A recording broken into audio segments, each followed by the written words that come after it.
세계적인 신학자 가운데 칼 바르트라고 하는 분이 계십니다. 그분이 빌리 그레함 목사님과 스위스에서 잠깐 만남을 가진 때 일인데, 빌리 그레함 목사님이 이 세계적인 신학계의 거장인 칼 바르트라는 목사님한테 이렇게 질문을 던졌습니다. 신학에서 가장 강조하는 것은 무엇입니까? 이렇게 질문을 던졌어요. 뭐 이것저것 얘기를 많이 할 줄 알았는데 딱 한 가지를 말씀합니다. 성령입니다. 라고 얘기를 합니다. 뭐 신학대학에서 뭐 신학을 많이 가르친다 뭐 하지만 그 신학에서 가장 중요시 여기고 강조하는 건 성령이라고 말씀을 해 주었지요. 그 말을 들은 빌리 그레함 목사님 활짝 웃으면서 맞습니다. 교회 세운 것도 성령이고 교회에 다니는 성도들이 예수 믿고 구원 받은 것도 성령이고 성령이 아니고서는 교회는 있을 수가 없다라는 거예요. 여러분이 교회 나와서 신앙생활하는 게 내 지혜와 능력으로 다 뭐 내가 알아서 예수를 믿게 된 줄 착각하는데 교회는 나올 수 있어요. 내 힘으로. 그러나 구원은 성령이 아니고서는 받을 수 없어요. 성령이 내 마음을 감동해서 주 예수를 믿게 해야 구원받는 줄로 믿습니다. 성령 아니고서는 구원 못 받는 거예요. 그러면 성령 받은 성도들에게는 무엇이 나타나는가? 성령 받은 성도들에게 나타나는 모습들이 몇 가지가 있어요. 첫째, 여러분의 입으로 예수님을 주라고 시인하는 거예요. 주여, 주님이라고 시인하는 사람은 성령 받은 사람이에요. 이게 고린도전서 12장에 나오잖아요. 누구든지 3절에 보면 성령으로 아니하고는 예수를 주라 할 수 없느니라. 그래서 여러분이 주여 주님이라고 부르는 것은 성령이 이미 임재해서 감동했기 때문에 예수님을 주여라고 부르는 줄로 믿습니다.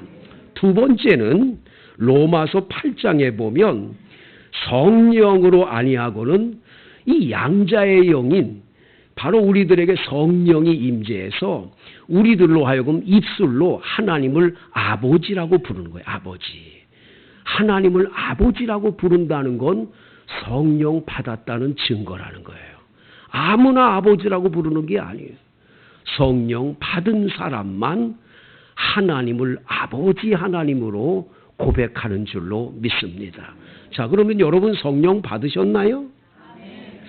별로 대답이 시원치 않은 분도 계신데, 세 번째, 성령 받은 사람의 뭐를 알 수 있느냐?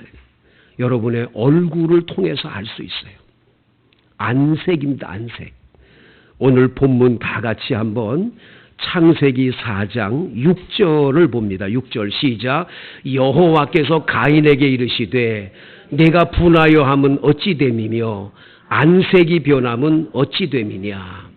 여러분, 우리가 얼굴이라는데 얼굴은 얼이 들어있는 굴이라는 뜻이에요. 얼이 들어있는 굴. 그러니까 사람은 얼굴의 모든 것들, 마음에 있는 모든 생각들이 얼굴의 표정으로 다 나타나게 돼 있어요. 그 이 얼굴이 짜증나는데 막 화딱지가 나는데 이럴 수는 없는 거야. 이게 다 얼굴에 나온 거예요. 인상을 찌푸린다든지 웃는다든지 이 얼굴 속에 다 나타나게 돼 있는 거예요. 가인은 지금 분합니다.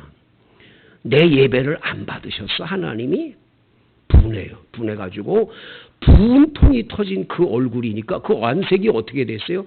안색이 피어난 거예요. 아주 화가 가득 찬 얼굴로 안색이 변한 거죠. 반면에 사도행전 6장 10절을 보면 스데반 집사에게 지혜와 성령이 충만히 임하여 변론하니 그런 말이 나오면서 15절에 보면 공회에 앉은 자들이 스데반을 주목해 보니 그의 얼굴이 천사의 얼굴과 같더라 이렇게 나와요. 성령 받은 사람의 얼굴은 천사의 얼굴처럼 그 얼굴에 변화가 일어난다라는 거예요. 할렐루야.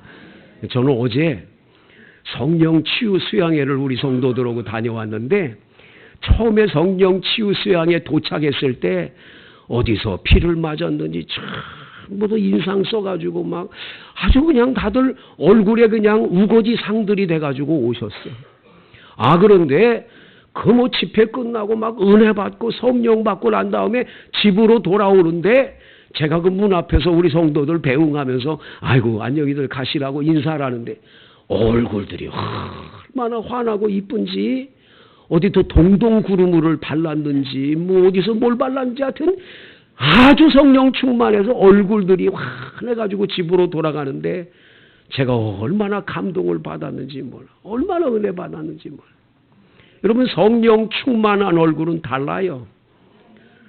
그것은 뭐 여러분 얼굴이 잘생겼나 못생겼나 그게 아니에요. 성령 충만하면 이미 벌써 그 얼굴에서 광채가 나고 예수님 닮아가는 얼굴로 바뀌어지는 줄로 믿습니다. 자주 확인하셔야 돼요. 여러분이 세수를 하고 난 다음에 얼굴을 보면서 어디 김이 죽은 깨가 있는지 뭐 이런 것만 보지 말고 내가 성령 충만한 얼굴인가 아니면 새 속에 물든 찌들어진 인상인가를 늘 살펴서 여러분의 얼굴을 보며 주여 나가 성령 충만하기를 원합니다. 제게 성령을 충만히 부어주옵소서 기도하는 여러분 되기를 원합니다. 강원도 황지에 가면 예수원이라고 대천덕 신부라고 하는 분이 지금 거기서 이렇게 계시는데 많은 젊은이들이 전국에서 은혜 받기 위해 그곳으로 많이가 기도도 하고 그곳에서 묵상의 시간을 갖고 그러는데 그 대천덕 신부의 할아버지인 R.A. 토레이라고 하는 목사님이 계셨어요. 그 R.A. 토레이 목사님은 항상 아침마다 드려지는 기도 가운데 하나가 뭐냐? 주여 나에게 오늘도 성령을 충만히 부어 주옵소서. 그래서 하루 종일의 삶 속에서 끊임없이 죄악이 나를 유혹하고 넘어뜨리려고 그럴 때 성령님 충만하여 이기게 하옵소서. 내가 성령 충만하지 않고는 함부로 말하지 않게 해 주옵소서. 성령 충만하지 않고 말하면 말의 실수가 많기 때문입니다. 주여 내게 성령을 충만히 부어주셔서 어떠한 결정을 내릴 때도 내 생각대로 내리지 않게 해 주옵소서.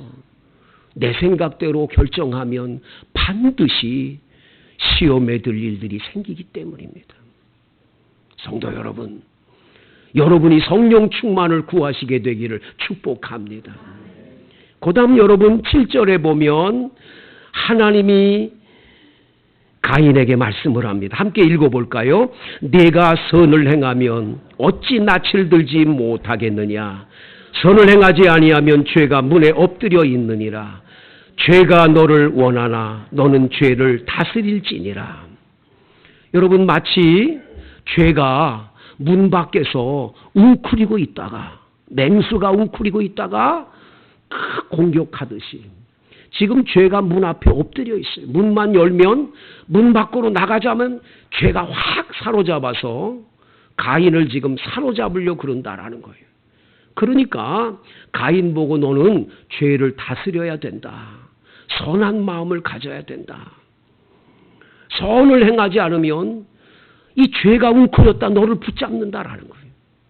그런데 여러분 이 문 밖에 있는 죄가 웅크렸다가 나를 공격하려고 그럴 때 내가 내 힘으로 그 죄를 다스려 이길 수 있을까요? 절대 없습니다. 죄란 놈은 얼마나 무서운지 몰라요. 절대로 여러분의 힘으로는 안 돼요. 그럼 어떻게 해야 합니까?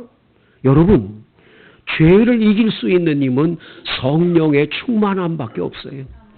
성령이 임재하셔서 성령이 나로 하여금 죄를 이길 힘을 줄 때 우리는 죄와 싸워 이기는 하나님의 사람들 되는 줄로 믿습니다. 내 능력으로는 안 되는 거예요. 그래서 성령 충만해야 돼요. 성령은 진리의 영이기 때문에 내가 죄 가운데 빠지려고 그러면 내게 와서 말씀해 주세요. 얘야, 그 죄야. 그리 가면 안 돼. 왜? 성령은 보혜사시니까. 파라클레토스.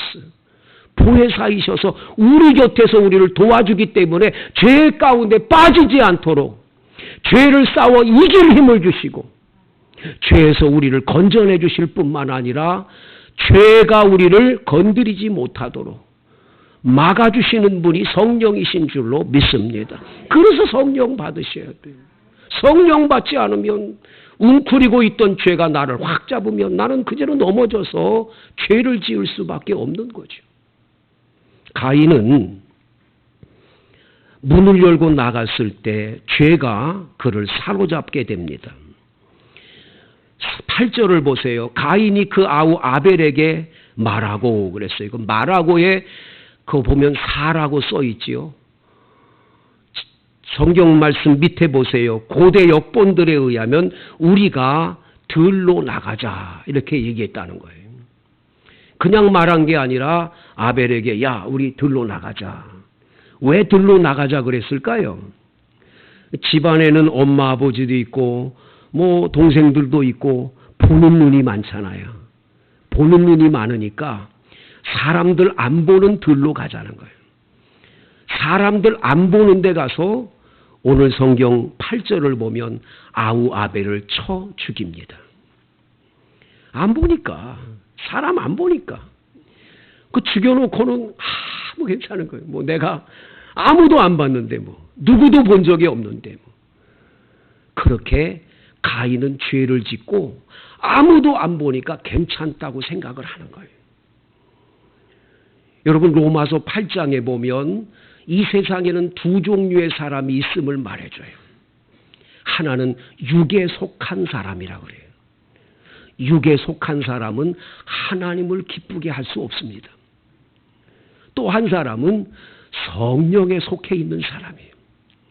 그리스도의 영이 있는 사람은 그리스도인이지만 그리스도의 영이 없는 사람은 육에 속한 사람이고 그는 하나님의 사람이 아니에요. 그래서 여러분 성령에 속해 있는 사람은 언제나 성령께서 그의 생각과 모든 삶을 주관하는데 성령은 항상 하나님의 존재를 깨우쳐 주세요. 하나님 보시잖아. 사람 눈이 무서운 게 아니야. 하나님이 보시잖아. 그래서 여러분 코람데오 신앙으로 살아요. 코람데오. 코람데오가 뭐지요? 하나님 앞에서 사는 존재로 살아요. 하나님이 다 보시니까. 근데 이 육에 속해 있는 사람은 하나님 생각을 안 해. 하나님 뭐? 하나님 안 보니까 막 죄짓고 막 악을 행하면서 괜찮아. 왜? 아무도 사람 안 봤으니까. 우리끼리인데 어때?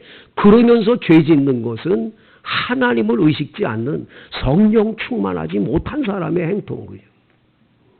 가인은 지금 성령 충만하지도 못할 뿐만 아니라 죄가 뭔지도 모르는 결국은 문 앞에 있던 죄가 확 사로잡아서 그로 하여금 동생 아벨을 쳐 죽이게 했습니다. 근데 오늘 8절 안에 가인이 그의 아우 아벨에게 라는 말을 하면서 가인이 그의 아우 아벨을 쳐 죽이니라. 이 아우라는 말을 왜 한 번만 쓰지 두 번씩 썼을까요?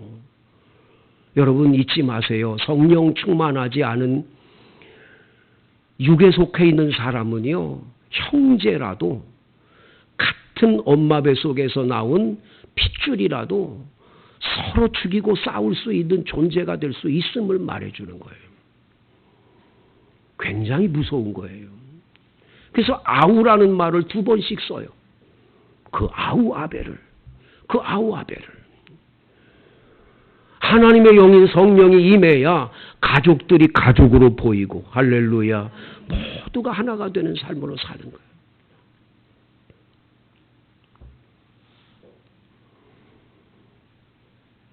아벨을 쳐 죽인 가인.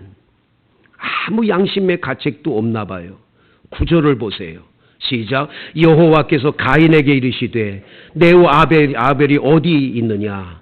그가 이르되 내가 알지 못하나이다. 내가 내 아우를 지키는 자니까. 참 뻔뻔하지요. 포항제철 5mm 강판을 얼굴에 깐 것 같아. 너무 뻔뻔하고 세상에 어떻게 이럴 수가 있어요. 내 아우 아벨 어디 있느냐 그러면 양심의 가책을 느끼고 그 말 앞에 쿵 하고 뭔가 가슴이 떨어지면서 아이고 하나님 앞에 들켰나 보다 뭐 이래야 되잖아요. 뻔뻔하기는 얼마나 뻔뻔한지. 여러분 성령 떠난 사람의 특징이 뭔 줄 아세요? 죄 짓고도요 뻔뻔합니다. 뻔뻔해. 그리고 죄를 은폐하려고 끊임없이 남을 공격하면서 숨는 거예요. 거짓말로 숨고 계속 그래요. 성령 떠나면 그렇게 되는 거예요. 뻔뻔해지는 게 뻔뻔해.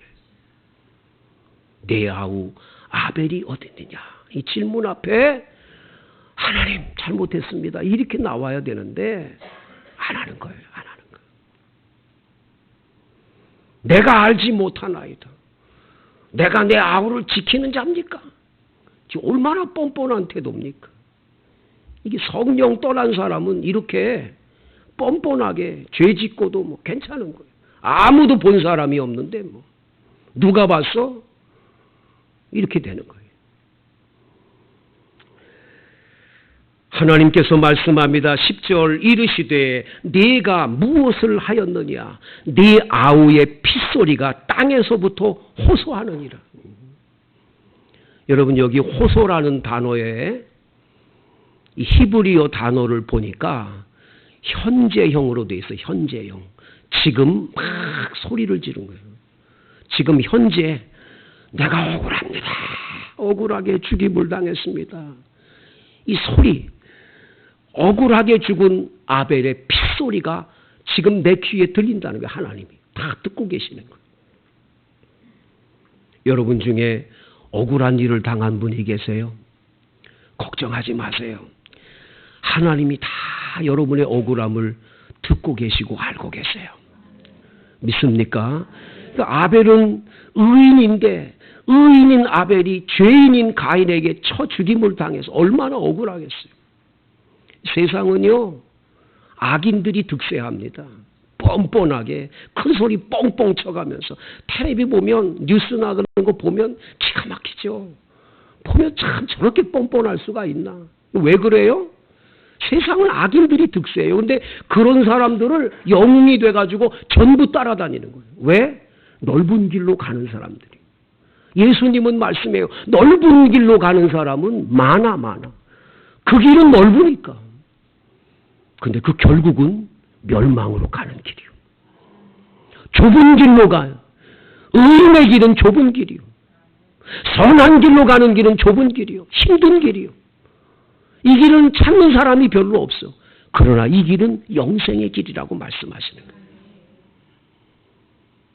성도 여러분, 아무리 여러분이 가까운 사이라도 저 사람 행동은 저 죄다. 저건 잘못됐다. 빨리 돌아서셔야 돼요. 동조하시면 안 돼요.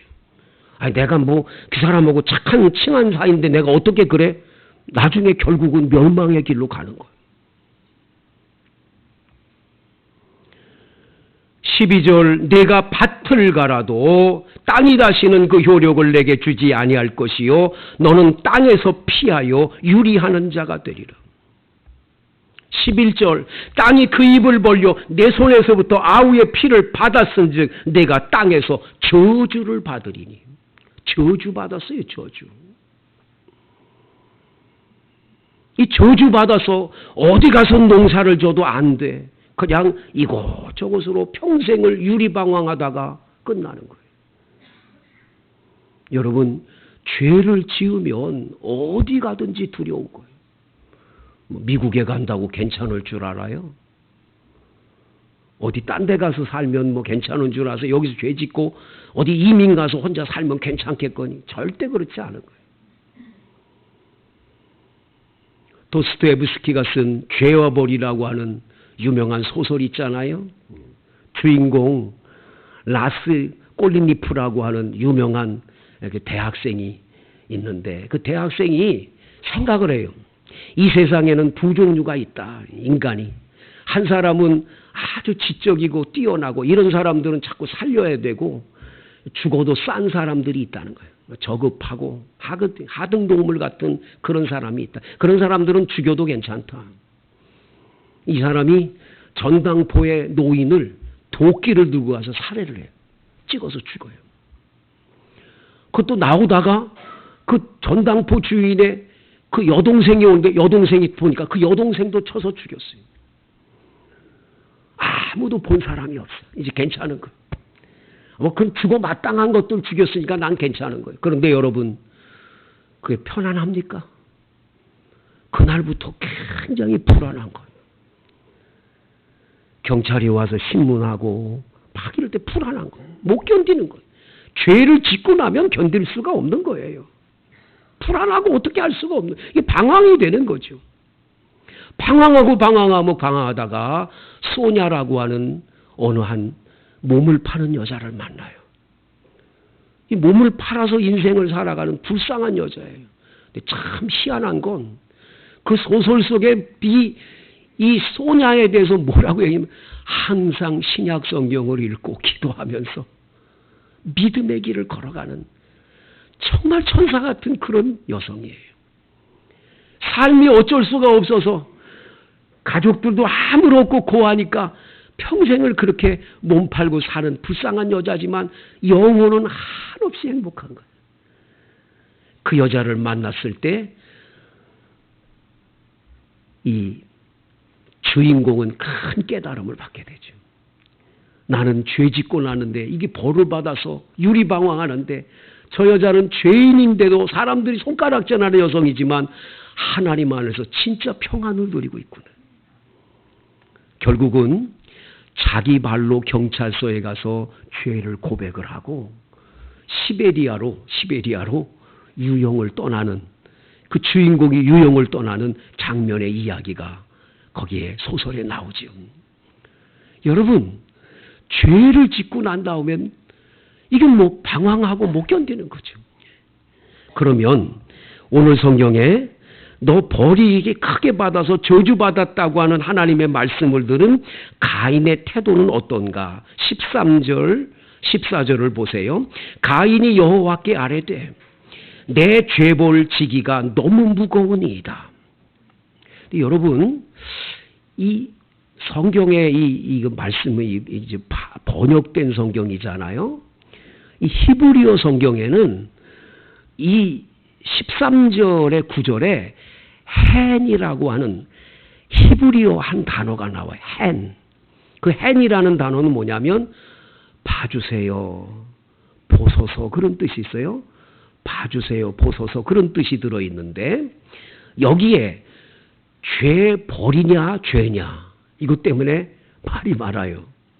이 죄라고 하는 하마르라고 하는 단어는 죄지, 죄에 대한 대가 벌이라고 하는 것이 붙으냐? 사실 그런 뜻이 아니라는 거예요. 죄라는 거죠. 그러니까 뭐죠? 여기 성경을 자세히 들여다보면 가인이 하나님께 말씀해요.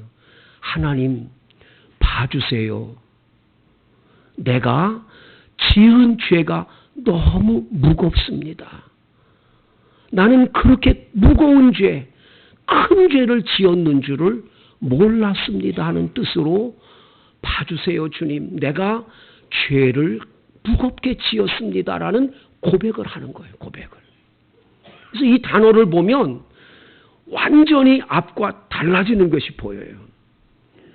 여러분, 뭐가 가능하냐면 그 다음 절을 보면 가인이 회개했다는 것이 증명이 되는 게 있어요. 여러분 14절을 보세요.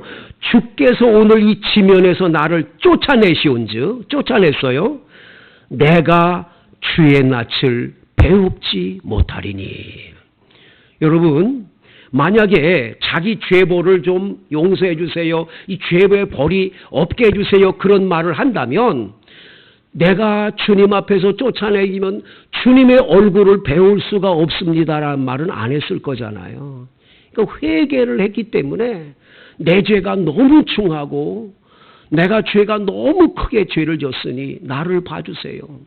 왜냐하면 내가 이제 유리방황하게 되면 하나님의 낯을 배울 수 없으면 어떻게 되겠습니까? 주님의 얼굴은 봐야죠. 주님의 얼굴을 못 뵙고 살면 내 인생은 어떻게 되겠습니까? 그런 것을 말하는 거죠. 그러면서 내가 땅에서 피하여 유리하는 자가 될지라 물은 나를 만나는 자마다 나를 죽이겠나이다. 어떤 사람들은 똑똑해서 이걸 가지고 질문을 하잖아요. 목사님, 좀 희한하네. 아담, 하와 그 사이에서 가인과 아벨 나서 가인이 아벨을 죽이면 엄마 아버지밖에 없는데 가인이 유리방황하면 누가 쳐서 죽인다는 겁니까? 똑똑한 사람이 이거 질문해요, 여러분. 여러분 그렇게 생각 안 하세요? 여러분? 예. 그 얼마든지 생각할 수 있잖아요. 그러면 누가 죽인다는 얘기입니까? 누가? 어떻게 된 겁니까? 그 해답은 창세기 5장 다 같이 여러분 4절 말씀에 해답이 나와요. 4절 말씀 시작. 아담은 셋을 낳은 후 800년을 지내며 자녀들을 낳았으며, 자녀를 낳았으며가 아니고 뭐요? 자녀들을 낳았어요. 몇 년 동안? 800년 동안. 자, 800년 동안 자녀를 낳았으면, 자, 여러분들은 지금 인생 사는 동안에 자녀를 뭐 하나나 둘만 낳았지만 800년을 지내며 자녀들을 낳았다면 그 자녀들이 얼마나 많았을까요, 여러분? 얼마나 많았을까요? 그리고 이 본문 말씀이 여러분 해답을 줄 수 있는 것이 뭐 때문이냐면 오늘 본문 17절을 보시면 17절에 아내와 모함에 동침함에 그가 임신하여 에녹을 낳은지라. 여러분 여기 가인이 아내를 어디서 얻어요? 아내가 없다며. 그냥 가인과 아벨만 있다며. 이 아내는 어디서 얻겠어요? 그러니까 이 본문 말씀에 대한 해답은 800년을 부지내며 자녀를 낳았으니까 자녀들을 아주 많이 낳은 거예요. 거기에는 가인하고 결혼할 여성도 있었음을 보여주죠. 많은 자녀들을 낳아서 지금 많아요, 자녀들이. 그래서 가인은 나를 만나는 사람들이 나를 어떻게 해요? 갈세하는 거예요. 죽일 만큼 미워하고 나를 그렇게 행동할 때 내가 어떻게 살겠습니까? 하고 고백을 한 거지요. 그 고백에 대해서 하나님은 뭐라고 말씀하지요? 죄를 고백한 가인에게 하나님이 내리시는 은혜가 뭡니까? 15절 시작. 여호와께서 그에게 이르시되 그렇지 아니하다. 가인을 죽이는 자는 벌을 7배나 받으리라 하시고 가인에게 표를 주사 그를 만나는 모든 사람에게서 죽임을 면하게 하시니라. 할렐루야. 여러분 가인이 만약에 회개치 않고 하나님 내가 내 아우를 지키는 자입니까? 이런 마음으로 내 벗이 중하다고 이렇게 말했다면 하나님이 은혜를 베풀어서 이 사람을 죽이지 않게 표를 주고 만약에 죽이면 벌이 7배나 더할 거라는 말씀을 해주셨겠습니까? 여러분 성령은 회개의 영입니다. 우리로 하여금 죄를 지었을 때마다 오셔서 회개하라고 촉구하시고 회개할 힘을 주시는 분이 성령이십니다. 성도 여러분, 어떠한 죄를 지었든 성령의 음성을 듣게 되기를 바랍니다. 가인이 하나님의 음성을 듣고 나니 내가 지은 죄가 이렇게 크구나. 큰 죄를 지었구나. 하나님, 나는 몰랐어요. 내가 이렇게 중한 죄를 지었는지 몰랐어요. 나의 죄를 너무너무 무겁습니다. 내가 지은 죄가 너무 큽니다. 제가 이제 하나님의 낯을 어떻게 뵐 수 있겠습니까? 고백했던 가인의 그 회개를 받으시고 하나님은 가인에게 살 길을 열어 은혜를 베풀어 주신 하나님이신 줄로 믿습니다. 그래서 여러분 그리스도인은 회개가 나쁜 게 아니에요. 회개는 빠를수록 좋아. 여러분 중에는 내가 죄 지은 게 몇십 년 전에 있었던 죄, 옛날에 내 남편도 모르고 아내도 모르는 죄, 내가 지은 그 죄가 있잖아. 그거는 숨기고 싶은 죄야. 이것이 있다. 근데 여러분 그걸 계속 가슴에 안고 있으면 안 돼요. 마귀는 계속 와서 참소해요. 야, 너 15년 전에 그 죄 졌잖아. 너 30년 전에 죄 졌잖아. 자꾸 그런단 말이에요. 하나님 앞에 고백해서 깨끗이 용서받아야 돼요. 할렐루야. 깨끗하게 용서받게 되기를 축복합니다. 그러면 주님이 다시금 물어보지도 않으세요. 성경에 보면 그 죄를 등 뒤에 던지시고 돌아보지 않으신대요. 동이서에서 먼 것까지 죄가를 옮겨주신대요. 할렐루야. 그 죄를 발로 밟으시고 그리고 돌아보지 않으신다라는 거예요. 여러분 깨끗하게 용서해 주시는 하나님의 은혜가 있는 줄로 믿습니다. 가인은 결국은 아이를 낳아서 이름을 에녹이라고 부릅니다. 에녹이란 뜻은 두 가지인데 시작하다는 뜻이 있고 봉헌하다라는 뜻이 있어요. 가인은 용서를 받고 은혜를 받은 후에 다시 시작하는 인생이 된 거예요. 그리고 하나님 앞에 내 전부를 봉헌하는 봉헌의 삶을 살아갔음을 말씀해 주고 있는 거지요. 회개하고 성령 받으면 이런 은혜가 다시 시작되는 줄로 믿습니다.